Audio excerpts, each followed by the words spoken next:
Alright, makulimlim na hapon sa lahat. The time is 5:57, 3 minutes before 6. Kita nyo po, medyo cloudy po ngayong oras kasi baka uulan. So, kukuha lang po tayo ng view concerning ng ganitong panahon dito po sa aming lugar. At as you can see, okay naman po yung atmosphere, pero yun lang, hindi natin masisilayan yung beautiful sunset dahil sa makapal na ulap. So ito po yung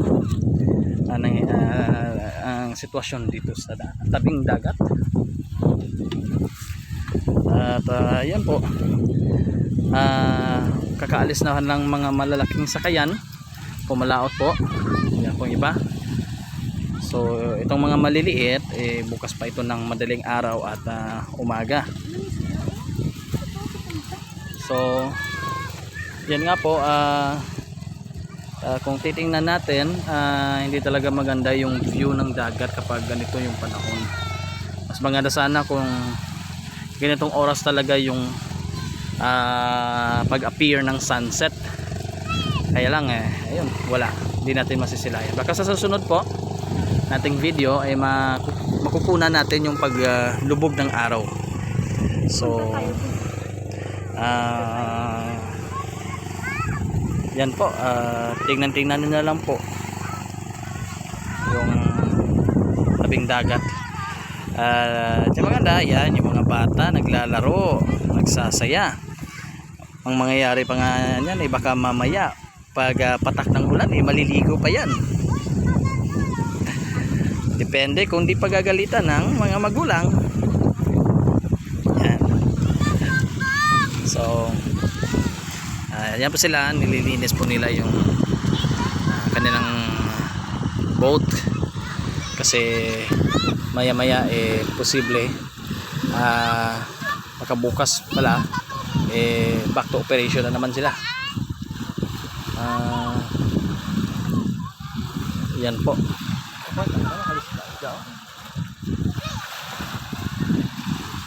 So people, we are here to have some fresh air and to unwind ourselves kasi Sunday ngayon.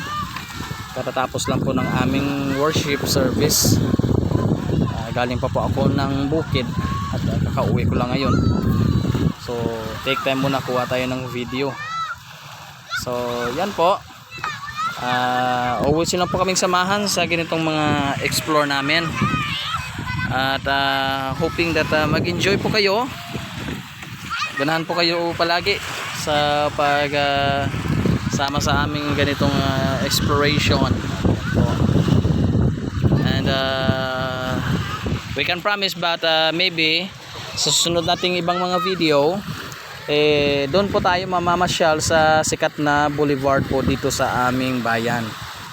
Yan. So mag-relax lang po kayo at hintayin nyo lang po. Always updated na po kayo sa mga new videos namin na kukunin. So yun po, salamat po sa inyong pagsusubaybay. And again, this is Islaw Betty Vlog. God bless po sa inyong lahat at see you to the next video.